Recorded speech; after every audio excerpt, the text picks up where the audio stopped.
morning. I'm Charlotte Jones, co-host of the John Telford Detroit Show, coming to you every Wednesday morning at 10 o'clock on WJZZ Cool TV.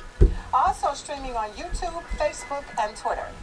Dr. John Telford is a former Detroit Public Schools superintendent, a former world-class athlete, conqueror of Olympic champions, a championship track coach, poet, newspaper columnist, a longtime civil rights crusader, and author of 7 books: Creative Insubordination, What Old Men Know, The Will Robinson Story, The Poetic Prancings of Mad John, The Poet Emperor of Earth, and his explosive autobiography, A Life on the Run. Plus, another upcoming poetry book, Athletes, Activism, and Apple Boughs, a Detroit poetic epic. His books are available on Amazon.com or by calling 313-460-8272. That's 313-460-8272. Dr. Telford has been called a legend and also a lightning rod for controversy, a recipient of the City Council Spirit of Detroit Award and the Joe Louis Foundation Spirit of the Champ Award. He was named Wayne State University's Alumnus of the Year, and a Detroit track is named for him. His email is drjohntelfordedd@aol.com. That's dr.johntelfordedd@aol.com. Dr. Telford also has a show on WCHB AM 1340 that airs on Saturdays at 9:30 in the morning and Mondays at 6:30 in the evening. That's on WCHB AM 1340, Saturdays at 9:30 a.m. and Mondays at 6:30 p.m. And now, without further ado, I present to you that old native Detroiter, the one and only Dr. John Telford. Thank you, Char J, a.k.a. Charlotte Jones, author of A Ain't Always for Apple. A Ain't Always for Apple, an erotic adult alphabet book by Char J. And my name is Detroit. I'm a blue-collar town. Blue salt melts my mid-March snow. Speedy cars and sprinters spring from me. I father fierce fighters and funky music. In a Motown moment, I can spit the blues right back in a bureaucrat's eye. Have you never seen blue salt? No complex chemistry here, only the old color of a new sky. And there's a new sky dawning on Detroit today, because we have got the great Sam Riddle on the John Telford Detroit Show on WJZZ Cool TV this morning. And you know, this is supposed to be a poetry show, so I'm going to read a poem because it's got some relevance to Sam Riddle. It's called the Values of Verse. Verse comes to us by pen or voice. We thus can always take our choice. Let me be also sure to mention that verse will gain us righteous vengeance via deft poetic arts that can topple oligarchs. Verse will clearly, plainly lay out what we poets dare to say out, like gentle mewling lambs no more, but rather with a fearsome roar, as from some cacophonic core of lions. And we got a lion in this studio today, sitting right across from me, Sam Riddle, who is running for Congress in the 13th District. So, Sam, welcome to the John Telford Detroit Show with Char J. Thank you, Dr. Telford, Char J. You know, it's just great to be here, the available technology, to be here with one who can spit the words you do. See, we move up the ladder of consciousness through the arts more than anything else. That's right. And a lot of folks are totally oblivious to that. But, you know, having been to one of the classes you taught at Detroit Southeastern High School, when you do what you do, and I look at the moving up the step ladder of literacy work, this erotic work, by our good sister here. Let me hold it up. Let me hold it up. I mean, A ain't always for Apple, an erotic adult alphabet book by Chargé. What is wonderful about that is you take the people where the people are. And whatever it takes to get our people to learn to read, the work that Chargé is doing, you're doing in literacy, that's how we begin to stem the crime and violence in our community, where our people are held hostage in cities like Detroit, held hostage by fear, barred up windows, doors, the whole bit. I mean, in a state of incarceration, in a city where freedom should reign supreme, and it's not. In your work, your poetry speaks to that, and I'm just honored to be able to be in the same studio with both of you guys. Thank you. We are honored to have you here, Sam, because Sam is running for the U.S. Congress in the 13th Congressional District. He's a fighter for us. Jobs, justice, peace. Sam Riddle, the Democrat for Congress, because we deserve better for the 13th Congressional District. And Sam's email is friendsofsamriddle@gmail.com. That's friendsofsamriddle@gmail.com.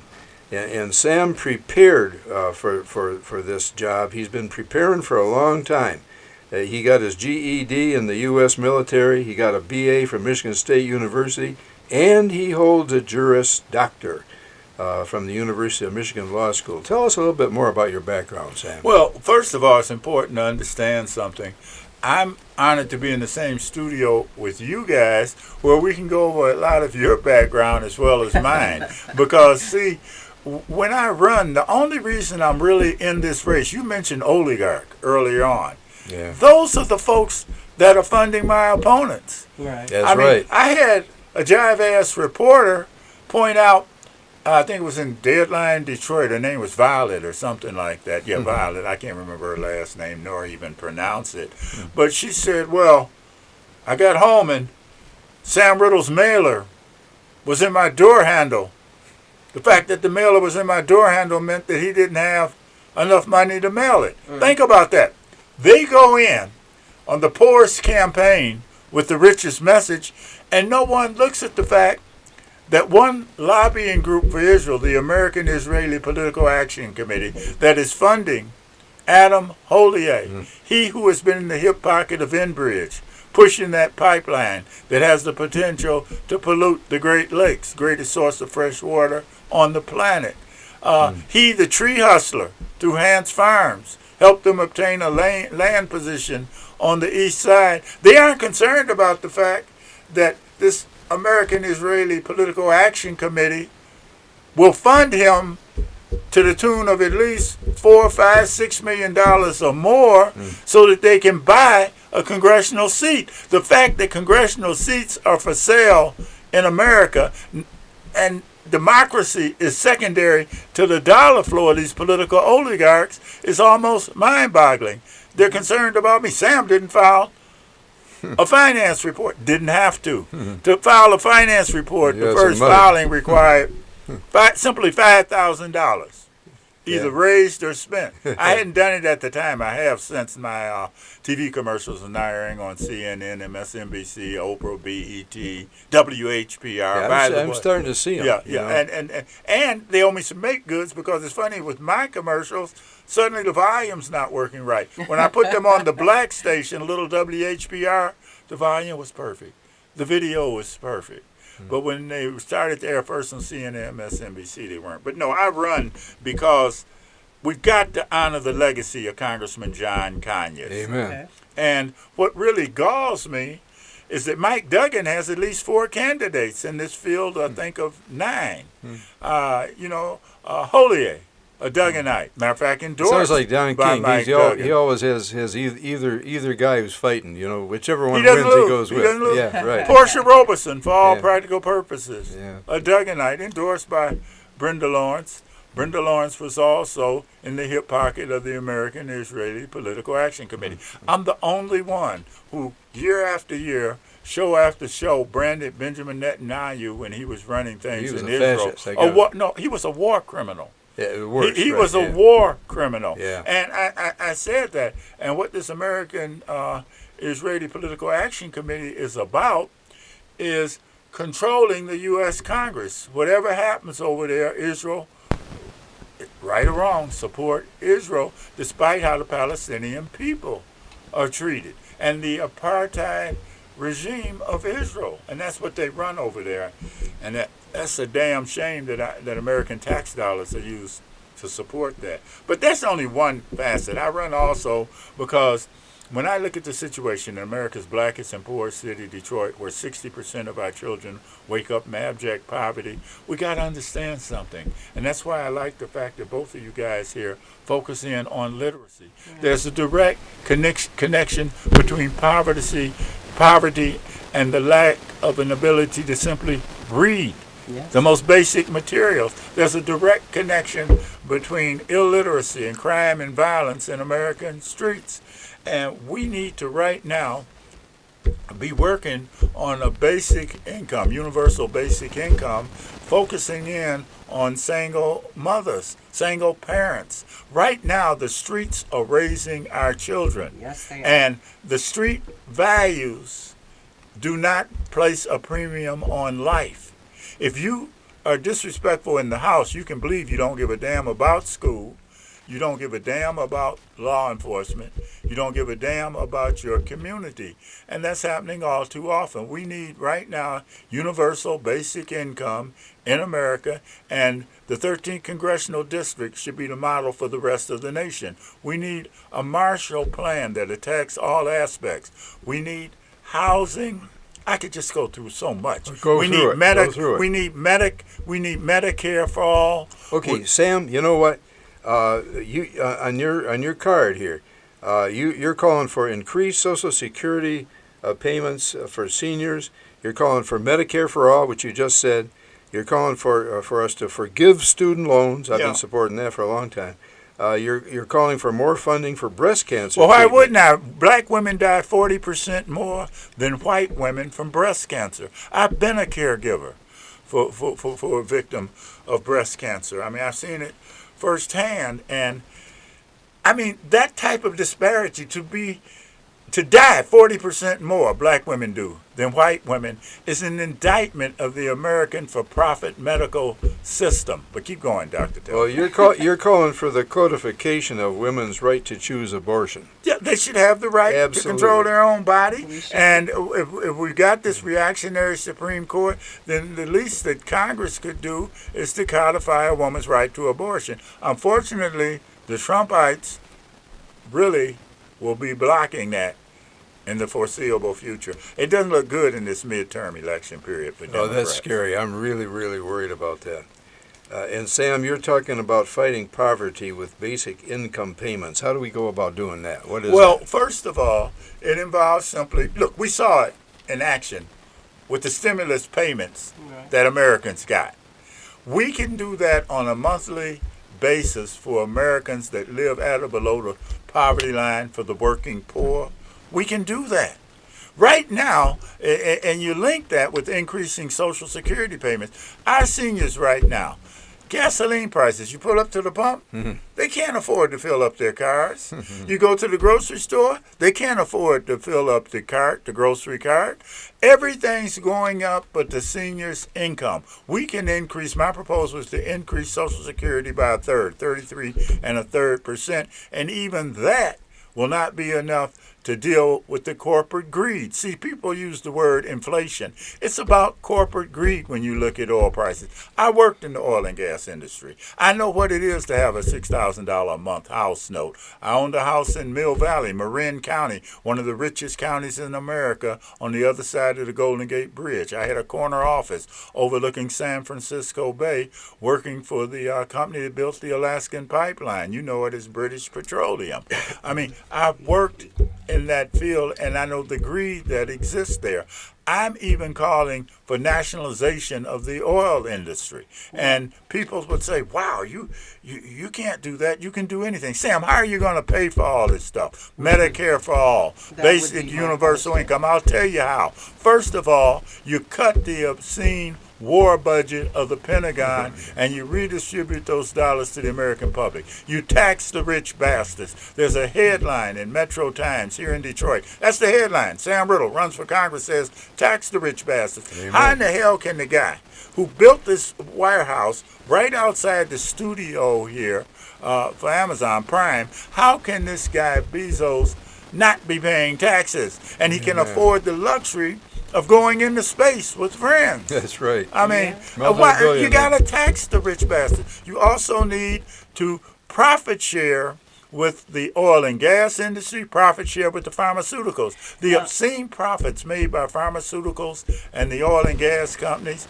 we are not getting a fair share for the American people. Go on. Now, I think Bezos, I think he is willing. He may not have to right now because the laws are in his favor to not pay the taxes, but I do get the impression that he is willing. The last thing Bezos needs is an apology from a black woman in Detroit. Oh, no. No, that's what it was. You giving him... No. Yes, you are. That's exactly what you're doing. I think he's willing. How the hell do you know what he's willing to do? He doesn't pay a damn thing. I said I think. Now, well, what you think doesn't matter. We know what he's doing. He's not doing a damn thing for one black single woman trying to make ends meet with 3 or 4 kids in Detroit. No, he's not. But you think? Hell, I think that. I think it might snow today in July. I mean, what the hell?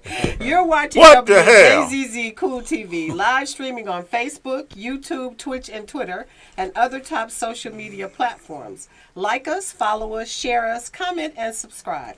Thank you for watching WJZZ Cool TV, the coolest station in the world. No, I don't know what. Wait a minute, I got to interrupt you. Thank you, Charles J, for that station break, and I got to get this word in. It's kind of hard to get a word in between these two guys, but you know, on the downtown monitors out on the stands today, and I got to tell you that I have a poem in the downtown monitor. It. Oh, read it. Okay, I'm going to read it. I got it right here. It's entitled "The 1957 NCAA 440 Final." A 65-year reflective. I wasn't going to read it. No, you got to. You got to. Okay, here's a poem. We hadn't enough space to run a reasoned race. 8 headlong quarter horses humored no such thing as pace. If that race could be erased and galloped once again, I'd start my home stretch run when the starter shot the gun. And, you know, I finished second in a near-dead heat photo finish with a big sprinter from Morgan State. This guy's name was Bob McMurray, his NAIA champion. And I broke the tape with my neck. Wow. And I flew past him a step beyond the tape. In quarter-mile time, that was just 0.6 of a second over the world record. And, and the Olympic champion, Charlie Jenkins from Villanova, was third in the same time that he won the Olympics in. But, you know... in this piece in the paper here, I mentioned, and this is what I mentioned, as celebrated sports writer Haywood Brown once opined of French champion Georges Carpentier, who had temporarily rocked world heavyweight champion Jack Dempsey in the second round. Life's tragedy isn't that a man loses, but that he almost wins. And I came so damn close to winning that race. Now you know, the opponents, were they black? Was one of them black? Just about all of them were black. I know. No, that's called a Socratic question. I know that they were black. Oh, okay. Yeah. And my point is that at the time that you were running, you were competing against some of the fastest human beings on the planet. Oh, no question. And white folks in the sprints and the quarter and whatnot were not really known for what you were doing. And that is particularly significant because you were taking all comers and almost winning sometimes. I beat a lot of them. That's very, very, very significant. You know, I beat Jenkins 3 times. Wow. I beat him. And he was an Olympic champion, right? He was an Olympic champion. I beat him in the NCAA, I beat him in the NAAU, and I beat him again in Rome. And the first time I beat him, he said, "How'd that happen?" And it kind of pissed me off. Second time I beat him, he didn't say anything. The third time I beat him was in Rome, and I couldn't resist. I said, Charlie, do you still think it was an accident? Which was a mistake, because I raced him again in Chicago. I raced him in Chicago the next. Yeah, he finally got me. It was over 600 yards. Chicago too. Yeah, it was in Chicago. That was my lucky town too. But yeah, I was leading at 600 yards. I was leading at 500. I was leading at 590 yards. I was leading at 590 yards of a 600-yard race. I was starting to see this big brown leg come alongside, and I said, "Uh-oh!" And he says, "Finally got you, Detroit." Because I was running for the Detroit Track Club then, Detroit. But you were representing. That's what the kids call it, representing. You were representing Detroit, the D. Yeah, we had a relay team, Detroit Track Club. They had a world record. Detroit kids don't know that now. That was Bullet Billy Smith out of Wayne State, Pete Petros out of Wayne State, later became principal of Mumford, and he was my mentor too. He was 32 when we broke that record. I was only 22. And Jim Bibbs, who later became the Coach Bibbs at Michigan State. I know him. That's my man. Yeah, he and Herb Washington. Herb Washington's from Flint. Yeah, he coached Herb Washington. Yeah, and Herb also won a World Series ring playing for Charlie Finley's Oakland A's. Herb and I were very, very close. Herb just won $30 million in a lawsuit against McDonald's. All right. McDonald's was discriminating against him in terms of where he could have stores or McDonald's. No and kidding. And they were restricting him to black communities, would let him in the well-off white community. This has been in the last few months and year. Well, let me tell you, Herb Washington was probably the fastest 60-yard runner who ever lived. He broke the world 6 record. seconds. Yeah. He went under 6 seconds. I know how well I loved Herb because we wear the same size shoe. And Herb would get all these shoes from the shoe manufacturers, and I'd say, Herb, you can only wear one pair at a time. Anyway, to get back to some of your platforms, Sam, talk a little bit about your focus on single mothers' housing and daycare and stuff like that. Well, first of all, and I got to go back to what you guys do, the issue of literacy. So many of our parents are functionally illiterate. They can't read or write. How in the hell can they be expected to help a child with homework who is already languishing in the Detroit public school system that is dysfunctional when it comes to simply teaching our children how to read? And here's Mom, illiterate herself. There's a direct connection, again, between the inability to read, poverty, and the street violence and crime that so dominates life in Detroit. And we just kind of, that's the way it is. No, that's not the way it should be. That's why I'm for a holistic approach that will include universal basic income. I'm not talking about just 100 folks. I'm talking about anyone living at or below the poverty line. Detroit should be a model for the rest of the nation there. And with a focus on single mothers. In this case, we'll be talking about mainly single black and brown mothers in Detroit, or anyone else that's living below the at or below the poverty line, including the working poor. And housing. We need housing fit for human habitation. I speak often about that 11-month-old black baby girl, Kamaya Davis, stepped into a hole in the floor, I think it was 3 or 4 years ago, west side of Detroit, and drowned in a basement, back flooded with feces-laden water, head held underwater, I say, by poverty. And that was because her mother had nowhere else to go, yet her mother was prosecuted, incarcerated, as poverty was criminalized. America can and must do better. We all fail Kamaya and her mother. Just recently, Detroit City Council in the last 72 hours has allocated $203 of that the federal relief fund related to COVID to a housing program, one aspect of which will serve as a safety net for mothers similarly situated as Kamaya's mother found herself in. Nowhere else to go. Hole in the floor. Kamaya drowns, matter of fact, thanks to National Action Network member, Council at Large member Mary Waters. One of the housing projects will be named for Kamaya Davis. Nowhere else with this black baby girl who drowned like that, whose mother went to jail for neglect. What about the neglect of the city of Detroit, which fails to inspect housing in Detroit, even though they can give corporate welfare to the Dan Gilberts and the Mike Elitches? Just gave Dan Gilbert a $60 million corporate welfare tax abatement. That was yesterday. Yeah.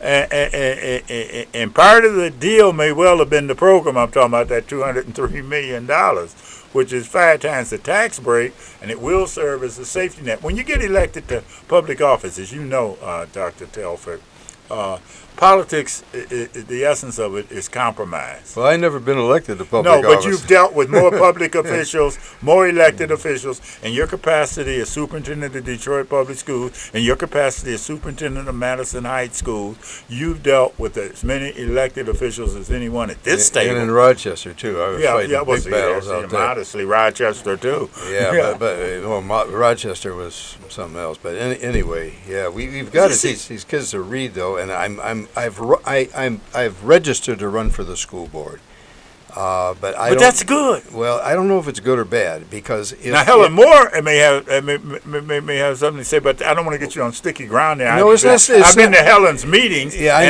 know. And I love Helen. I love Helen. Education director for the National Action Network. I know. I'm the state political director for Michigan of the National Action Network. I was supposed to be the education director for Detroit. I did that with Bill for a while. But the important thing is we all got to get back together. Helen's upset, that I tried to get her to give Rachel Vitti a hearing, just a hearing. It wasn't. Well, the beauty of it is that Helen Moore was right. Rachel Vitti is gone, and it was a clear conflict of interest. And there's no way that any ethics board could have approved this superintendent's wife working for a company that had garnered a $14 million contract, right? And Helen also was upset with me because right on this program here, I had the school board president, but she asked to come on, and everybody who asked to come on, I say yes. Well, I didn't ask to come on. You drafted me, and I showed up. drafted you. I showed up. That's because I didn't know you were running. I'd have had you on here a whole long time ago. Running, we run really again to honor the legacy of Congressman John Conyers. It was Conyers who said jobs, justice, and peace. That was his whole platform. Jobs, justice, and peace. I sat with Congressman Conyers. He had me arrange the meeting with then Attorney General Janet Reno when the Million Man March was coming into being to discuss the logistics. That's a whole nother conversation, because at one point, like you, the Attorney General and I got into it because she had misrepresented some things. And at one point, the Congressman said, Mr. Riddle, you're speaking to the Attorney General of these United States of America. I said, with all due respect, Congressman, the Attorney General of these United States is a liar, in front of her. And the reason was because she had thrown out of that meeting Minister Leonard Farrakhan Mohammed, who's married to the daughter of the minister, Farrakhan. And I can tell you that she didn't believe, the Attorney General, that the Nation of Islam was going to put over 1 million people in that mall, and they did. And I was on the platform with Congressman John Conyers and my son, Craig Stewart Riddle, out of Northern Virginia. When you've lived a history and worked with a giant like John Conyers, everyone talks about John Lewis and Good Trouble. But who was the man that taught John Lewis how to operate in the United States Congress? John Conyers. I had him on my show. And yet John Conyers was left to hang out and dry by the political lynch mob led by Clyburn and Nancy Pelosi. That's no due process. Oh, man. And that killed him literally when he no longer could serve in I think it Washington. Did. And these people running, I think it did. Too many of them reflect the ideology and the worldview of Mike Duggan, not the ideology and the worldview of a John Conyers. And that's why I run. Yeah. I mean, I went in on the Holier thing, the Cherie thing. I mean, both of these guys have negative ads where each of them calls the other a Republican. Yeah. Both ad campaigns are true. I can't believe Cherie's a Republican. I don't know about Holier. No, when I say that, I'm talking about who he supported, where his dollars have gone. Okay. But when you have that kind of money, you throw it around here and there. But The truth is, I know he's a friend, but truth is that Cherie Tanader is running on blood money derived in part from animal abuse, from those racist caricatures. Your book, he did the caricatures while they were peddling sex aids in gas stations with his chemical research. After I read this, I want to go back to the Social Security increase. Okay. You're watching WJZZ Cool TV, live streaming on Facebook, YouTube, Twitch, and Twitter, and other top social media platforms. Like, follow, share, comment, and subscribe. Thank you for watching WJZZ Cool TV, the coolest station in the world. So the Social Security... Wait a minute. I got to get some of my stuff in. Okay. I'm going to be hosting a poetry event. It's going to be a program at the Detroit Yacht Club on Friday, August the 5th at 6 o'clock p.m. And the feature poet is going to be the prize-winning poet Aurora Harris. And you can register at eventbrite.com or call me. Might be a better thing if you call me at 313-460-8272. That's 313-460-8272. I'll reserve a reserved seat for you if you call me, because Aurora Harris is possibly one of the 2 or 3 best living poets that's come out of Detroit. She's a Howard Zinn prize-winning poet, and that's big time. Let me tell you. Okay, Shar, you were saying. So the Social Security thing, increasing the pay, because the seniors are myself. I am a senior as well. Well, you're wearing pretty well. I'm a senior. Is there such a thing? I don't know. Senior. Yeah. Well, I'm in between both of you. Okay. Still a senior. Right. They're the ones I think that are struggling. They've got like a certain amount of money that comes Fixed income. Fixed income. That's all they get. They have to choose between their food and their medicine, and a lot of them are on a lot of medicine. I think that's something that you need to speak more to, because I think those are the ones. Well, I speak to it. I'm the one candidate that's in and out of more senior residences in this area than any other candidate. And I can tell you, when I go in there, it isn't me giving a stump political speech. I go in there to listen. And the one applause line I discovered I get is when I say, everything is going up. Gasoline, groceries, whatever you need for necessities is going up in terms of price, except for your income. We need to increase Social Security benefits. And, you don't even think about it, because you say, well, that's what they give me. They do what they want. But we are they. And we can increase those Social Security benefits. I think that the Congress would be hard-pressed working with any humane administration, that excludes you, Trump, to increase Social Security benefits. Don't even say that bastard's name. I mean, it's almost shameful. And another reason I run is I'm a veteran. I'm a Vietnam warrior veteran. Spent 4 years in the military. And Detroit is named by Wallet Hub. Wallet Hub is a very credible economic resource organization, Wallet Hub. Every year, Wallet Hub names Detroit as the single worst city for veterans. Now many of those veterans are seniors themselves. And the hell that they catch from the VA, as well as the lack of an adequate income from Social Security, puts too many of them on the streets. No veteran should be on the streets anywhere in America, and Detroit is the single worst city. When I work for and on behalf of seniors to increase Social Security, many of those individuals are veterans. And that's a failure of America.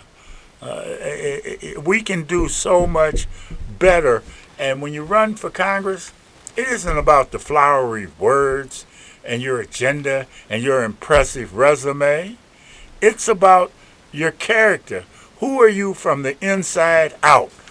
Do you have the strength when the back of your legs, your hips are aching to finish that 20 yards in that quarter mile? The last 20, 30 yards, can you just keep gutting it out? The pain of it all.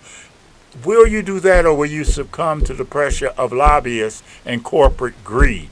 Too many people running for that 13th congressional seat will succumb to corporate greed, because that's their history now, and we can project their behavior in the future.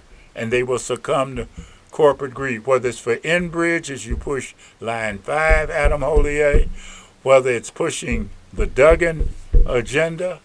How many people are going to push the agenda of single women raising children in Detroit, of veterans living in Detroit, of those that have nowhere to stay in Detroit? That's the difference. We have a severe class divide in America and an even more severe class divide in Black America. Yeah, and of course you're talking, part of your platform is literacy, parenting, and job training, transportation. Talk a little bit more about that, Sam. It's just straightforward. And I can't stress literacy enough. Literacy is the foundation for self-reliance in America.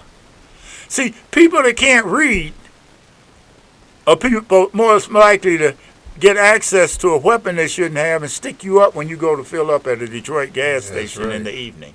How many of us don't fill up in a Detroit gas station, in particular when the sun goes down? I don't. And because we know these streets. Yeah. But those that are meeting the challenges of parenting, that don't know how to parent. And again, I know Grosse Pointe is in the area. I know that Harper Woods is in the area, and Allen Park. I mean, I know all that. But the reality is that we have a very dysfunctional Black family situation in America and in Detroit, where those that have made babies don't know how to raise those babies, don't know how to parent. And part of a holistic approach will be that we will work with parents so that they can learn how to be parents, starting with self-love. Well, some of them are babies. That's my point. Babies raising babies. And too many children are running the households. And quite frankly, with the advent, and again, one of the other mainstays of this program is the legalization of marijuana, and also to allow marijuana concerns and companies to do business with federal banking institutions and those regulated. See, it isn't enough to legalize the marijuana. They have to be able to put those revenues in the bank and do banking. Right now, they aren't talking about it, but crime is flourishing. They're being stuck up more than any other business in America because they can't put money in the bank. They're cash rich. Oh, yeah. And who was the guy, Dillinger? They said, why do you rob the banks? He said, because that's where the money is. No, it wasn't Dillinger. You know who I'm talking about. Yeah, I know who you're talking about. It wasn't Bonnie and Clyde. It was... oh, God. I can't remember. But anyway, the point is that this bank robber, they asked him, why do you always rob banks? Willie Sutton. Yeah, Sutton. Yeah, Willie the actor Sutton. Yeah, and he said, because that's where the money is. Yeah, that's right. But, see, job training. People have to be literate for job training. They go hand in hand. Yeah. I mean, if you're going to be techno-credible, you have to be able to read and write. And that's why I want a slate with Helen's people on it and with anyone else's people on it, but a small slate, maybe to just three, 4 people, that will be the literacy slate for the school board. Because what is a school district's major responsibility? You've got to teach your kids to read. Yeah, 3 hours. I mean, if we... The old-fashioned 3 hours. Why be a school district if we don't do that? And we have not been doing that for a good past 15 years. It started with the takeover. But at the time of the takeover... We're talking about the state takeover of Detroit Public Schools. Right. At the time of that takeover, we had a great superintendent, Dr. Eddie Green, and the kids were reading at the state midpoint and rising despite all the social problems we got in the city. Our kids were still reading at the state midpoint and rising. And we had a $125 million surplus at that time. And then by the time I became superintendent, which was in 2012, the scores had already plummeted. And we'd gone into real debt. I mean, at the time, we had the $125 million surplus. Everything was going in the right direction. But we passed that $1.5 billion bond issue And they were looking at that money with hungry eyes, and they came in and took us over because they could. They took us over because they could. Now, where are we now? $3.5 billion. $3.5 billion. Moving the dollars aside, where are we now in terms of literacy? What percentage of Detroit public schools students can actually read and write?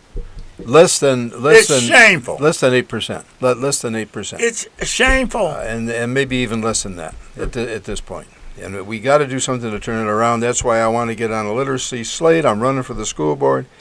And if I can get on Helen's slate, we'll be off to the races. So Helen, if you're listening to this, I'm going to send you this show.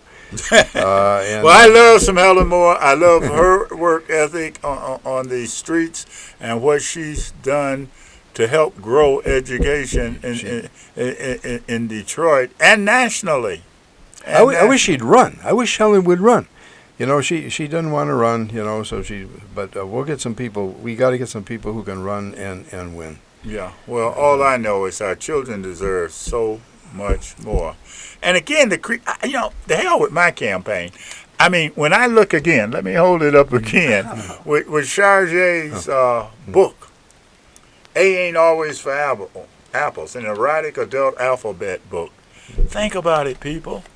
I mean, we reach you where you are.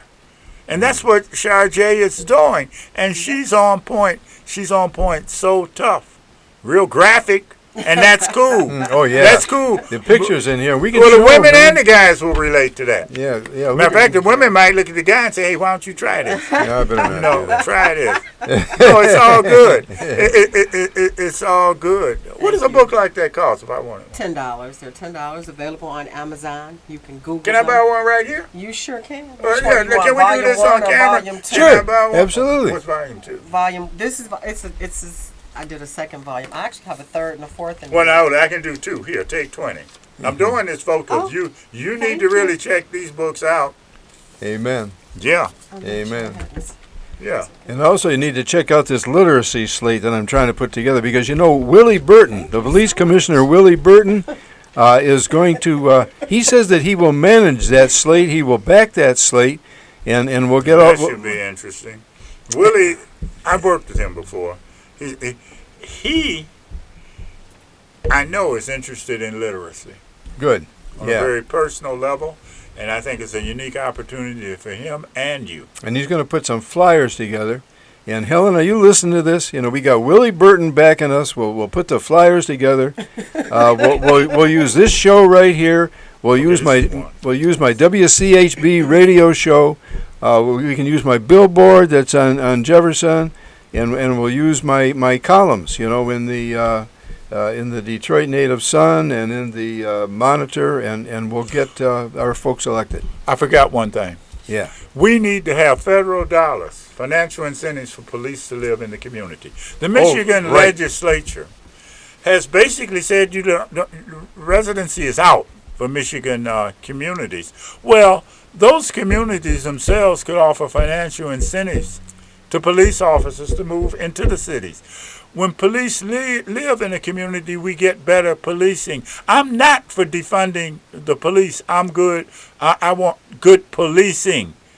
There's a difference. And when you assist these officers with homes, now we're going to, with that $203 million, we're going to be rehabbing for real land bank homes. But we could make it financially attractive for Detroit police officers to live in the communities that they police. And when you've got that police officer there, it's like an anchor in that neighborhood that prevents the street violence and the crime that takes place in other areas. Now, they still have some, I'm asking. They call it Copper Canyon. Copper Canyon. We still do have some police in the city. They've got some programs like, I think it's called Cop Next Door program where they help you. That's great if they are really doing that. I'm talking about doing it in a widespread manner so that you have federal dollars coming in to fund these folks, these police officers. In other words, you would give them a substantive incentive to come. It might be anywhere from 15 to 25 grand to come in,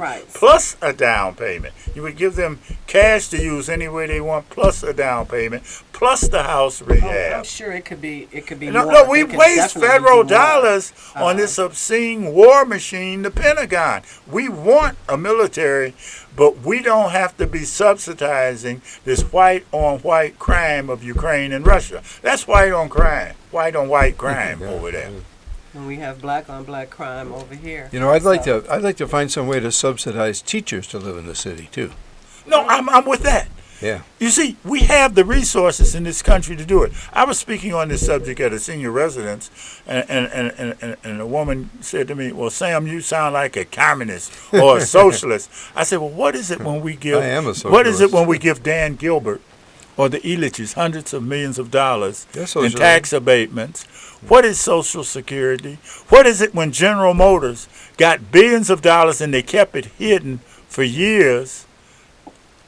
And even Gretchen Whitmer contributed to that. I think 3.5 billion in tax credits, and they still didn't have to have those 4,000 people in the Renaissance Center. The Renaissance Center is empty right now. Yeah. And General Motors talking about cutting out of there. Ford right now is going to cut 8,000 jobs.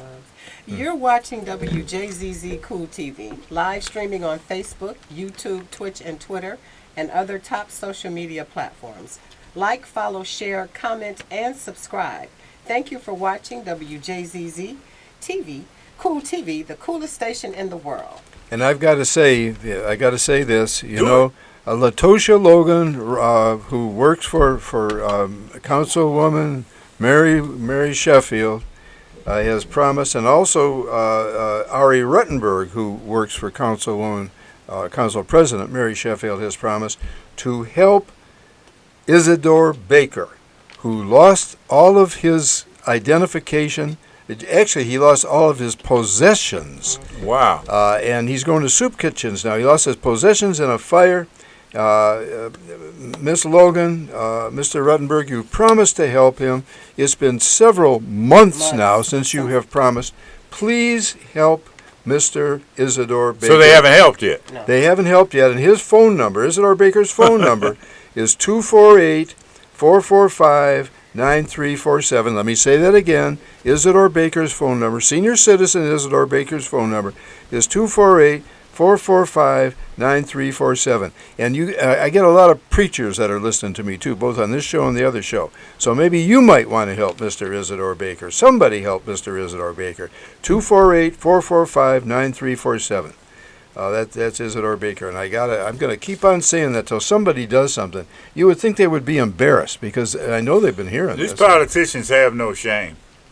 None. Well, he doesn't have any money to contribute to them because he doesn't even have a bank account. He has no name. He's Some guy called me last night asking for help. Said he was disabled. It was pretty late. I wasn't very nice to him, but he can call back. I mean, I'm not Mr. Nice Guy. But you said something earlier, Charjay, about black-on-black crime. We know that terminology has been out there, and it's normally perpetrated and pushed by people like Hillary Clinton, who called black folks predators. Young folks at Hillary one point in did time. Yeah, she caught hell for it when she was running against Barack Obama.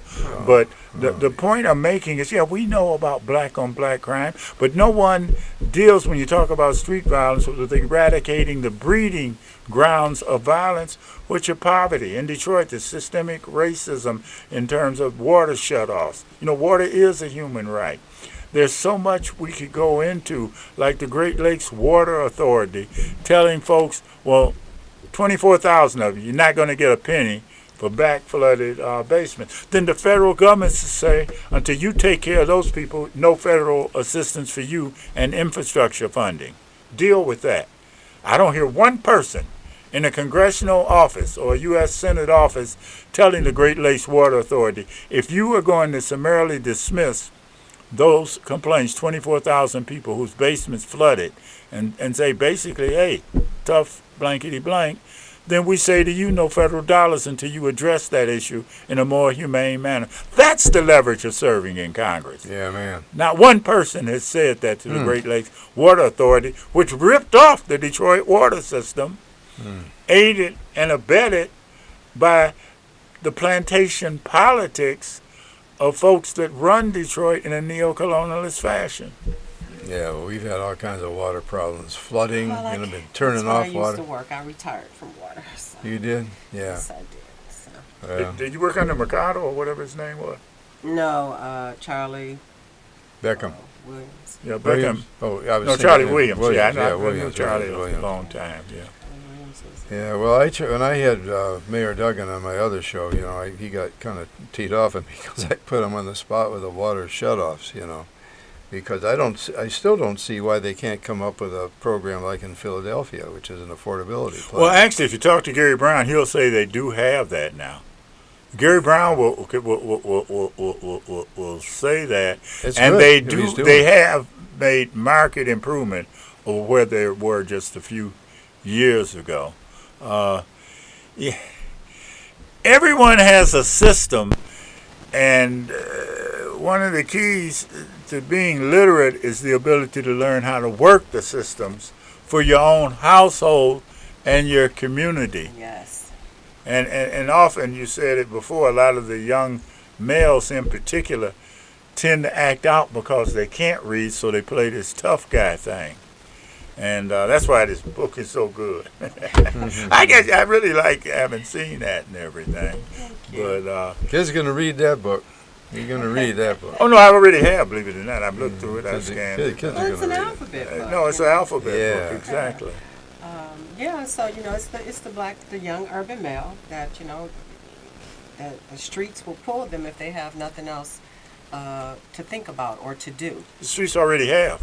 So, The streets are already raising too many of our youngsters, and we can do better, and we will do better. But it's just like the way you guys care. You're doing this broadcast.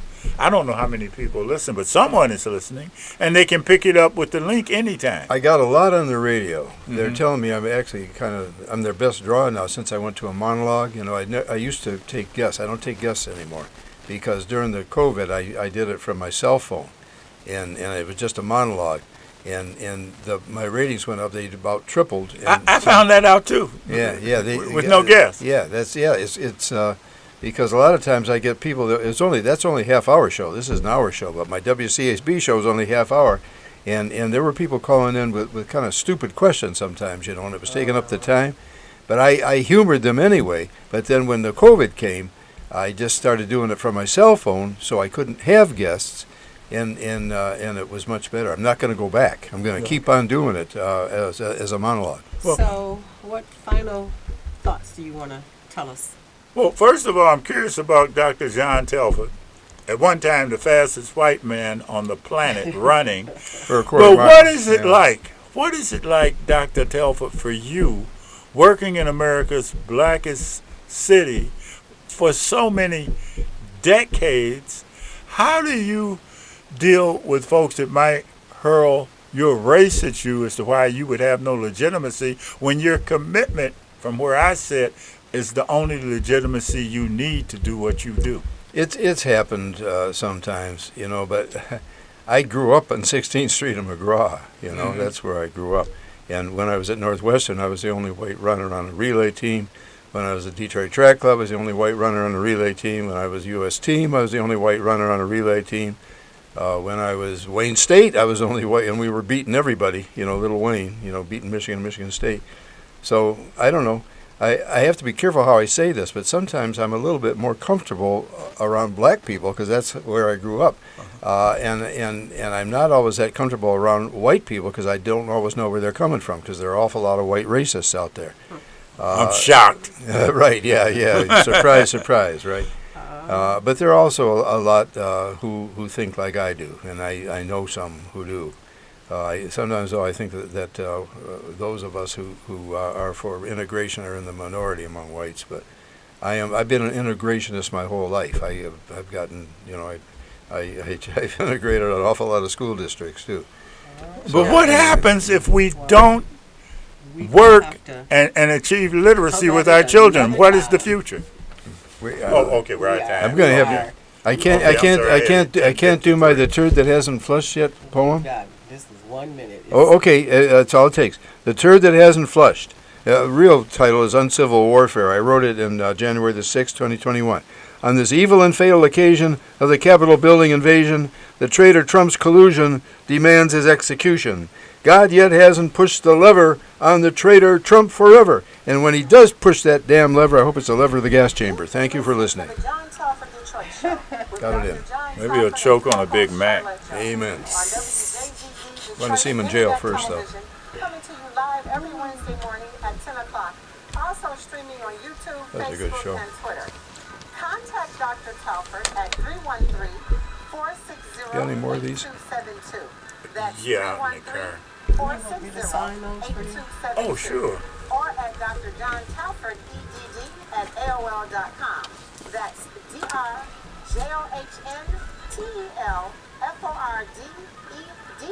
at AOL.com. I ought to take these to Nan and let Helen scan through it. Oh, we're not on. We're not. We are. Yeah, I think we are. Yeah, I'm going to take it to Helen and let her look at it. She can evaluate it. It was the late, great Dr. Wayne Dyer who said,